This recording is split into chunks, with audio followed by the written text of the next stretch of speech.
Perkenalkan, nama saya Jalan Kesegeran, NIM 2001422 dari Fakultas Teknik, Program Studi Teknik Sipil Universitas Katolik Dalasa Manado.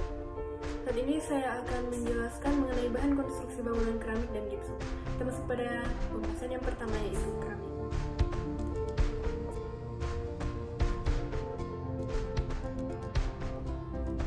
keramik. Keramik adalah material organik dan material non-metal dengan ikatan ion dan kovalen. Atau dengan kata lain, keramik adalah paduan antara senyawa logam dan bukan logam. Kata keramik berasal dari kata keramikos, yang dalam bahasa Inggris dikenal sebagai burnstone, atau benda-benda yang dibakar, yang menunjukkan bahwa sifat-sifat material keramik yang ingin diperoleh dapat dicapai melalui proses pembakaran dengan temperatur yang tinggi. Sejarah keramik. Keramik adalah salah satu industri yang paling kuno di planet ini. Setelah manusia menemukan bahwa tanah dapat digali dan dibentuk menjadi benda yang terlebih dahulu dicampur dengan air dan kemudian dibakar, lalu perindustrian lahir pada awal 24.000 sebelum Masehi. Patung hewan dan manusia dibuat dari tanah liat dan bahan lainnya. Di Indonesia, keramik sudah dikenal sejak zaman Neolitikum. Diperkirakan tentang waktunya mulai dari 2500 sebelum Masehi sampai 10.000 sebelum Masehi. Peninggalan zaman ini diperkirakan banyak dipengaruhi oleh para imigran dari Asia Tenggara berupa pengetahuan tentang kelautan, pertanian, dan peternakan. Alat-alat berupa gerabah dan alat pembuat pakaian kulit kayu. Kebutuhan manusia dalam kehidupan sehari-hari selalu mengalami perubahan sesuai kebutuhan hidupnya. Mulai dari membuat kapak dari batu, seperti di Sumatera ditemukan pecahan-pecahan periuk belanga di bukit kulit kayu. Kegunaan keramik sebagai material konstruksi di bidang teknik sipil adalah untuk dijadikan penutup lantai, juga genteng, ban keramik, dan masih banyak lagi. Dan manfaatnya adalah agar bangunan lebih terbata rapi dan terlihat lebih bagus. Itu adalah manfaat yang pertama. Sifat fisik keramik. Sebagian besar keramik adalah campuran dari karbon, oksigen atau nitrogen dengan material lain seperti logam ringan dan semi-logam. Hal ini menyebabkan keramik biasanya memiliki densitas yang kecil. Sebagian keramik yang ringan mungkin dapat terus logam yang berat. Keramik yang keras juga tahan terhadap gesekan. Senyawa keramik yang paling keras adalah berlian, boron nitrida pada urutan kedua dalam bentuk kristal aluminium oksida atau aluminium oksida, dan silikon karbida biasa digunakan untuk memotong, menggiling, dan menghaluskan material-material keras. Sifat kimia keramik. Salah satu sifat khas dari keramik adalah kestabilan kimia. Sifat kimia dari permukaan keramik dapat dimanfaatkan secara positif. Karbon aktif, silika gel, zeolit, dan sebagainya mempunyai luas permukaan besar dan dipakai sebagai bahan pengabsorb. Kalau oksida logam dipanaskan pada kira-kira 500 derajat Celcius, permukaannya menjadi bersifat asam atau bersifat basah. Alumina G, zeolit, lempung asam atau S2O2, TiO2. Demikian juga berbagai oksida binar dipakai sebagai katalis yang memanfaatkan aksi katalitik dari titik bersifat asam dan basah pada permukaan. Masuk pada pembahasan yang kedua yaitu gipsum. Bentukan gipsum. Gipsum terbentuk dalam kondisi berbagai kemurnian dan ketebalan yang bervariasi. Gipsum merupakan garam yang pertama kali mengendap akibat proses evaporasi air laut, diikuti oleh anhidrit dan halit ketika salinitas makin bertambah.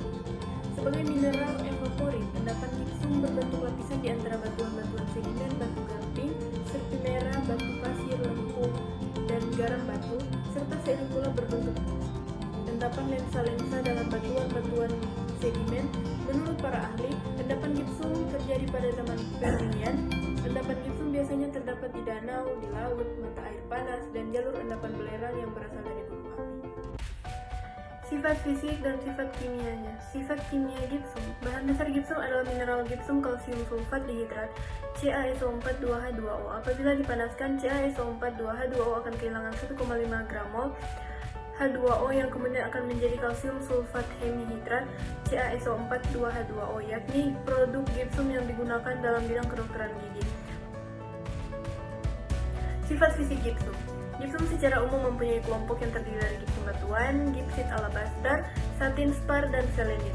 Gipsum juga dapat diklasifikasikan berdasarkan tempat terjadinya, yaitu endapan danau garam berasosiasi dengan belerang, terbentuk sekitar fumarol vulkanik, efflorescence pada tanah atau gua-gua kapur, tuduh kuba garam, penudung oksida besi atau kosan pada endapan birit di daerah batu gamping.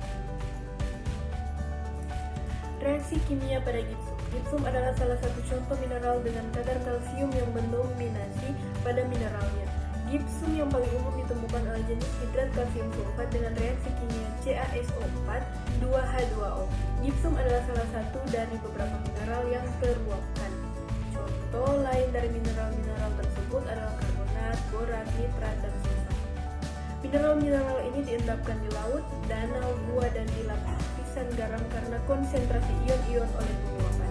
Ketika air panas atau air memiliki kadar garam yang tinggi, gipsum berubah menjadi basanit atau CaSO4H2O atau juga menjadi anhidrit CaSO4 dalam keadaan seimbang. Gipsum yang berada di atas suhu 108 derajat Fahrenheit atau 42 derajat Celcius dalam air murni akan berubah menjadi anhidrit.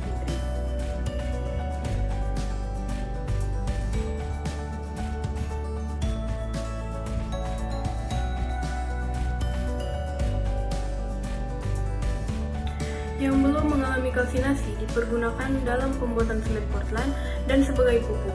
Jenis ini meliputi 28% dari seluruh volume perdagangan. Yang mengalami proses kalsinasi sebagian besar digunakan sebagai bahan bangunan, plaster Paris, bahan dasar untuk pembuatan kapur, bedak, untuk cetakan alat keramik, tuangan logam, gigi, dan sebagainya. Jumlah tersebut meliputi 72% dari seluruh volume perdagangan. Gipsum sebagai perekat mineral mempunyai sifat yang lebih baik dibandingkan dengan perekat organik karena tidak menimbulkan pencemaran udara, muratan api, tahan deteriorasi oleh faktor biologis, dan tahan terhadap zat kimia. Gipsum mempunyai sifat yang cepat mengeras, yaitu sekitar 10 menit. Maka dalam pembuatan papan gipsum harus digunakan bahan kimia untuk memperlambat proses pengerasan tanpa mengubah sifat gipsum sebagai perekat.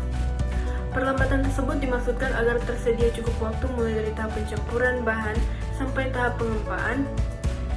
Waktu pengerasan gipsum bervariasi, tergantung pada kandungan bahan dan airnya. Dalam proses pengerasan gipsum setelah dicampur dengan air, maka terjadi hidratasi yang menyebabkan kenaikan suhu. Kenaikan suhu tersebut tidak boleh melebihi suhu 400 derajat Celcius. Suhu yang lebih tinggi lagi akan mengakibatkan pengeringan gipsum dalam bentuk CaSO4 2H2O, sehingga mengurangi bobot air hidratasi. Pengurangan tersebut akan menyebabkan berkurangnya keteguhan papan gipsum. Demikianlah hasil pemaparan saya mengenai keramik dan gipsum. Kiranya dapat diterima dengan baik, dan mohon maaf jika ada kesalahan kata atau mungkin tidak ada kelengkapan materi. Saya ucapkan mohon maaf yang sebesar-besarnya. Bye-bye.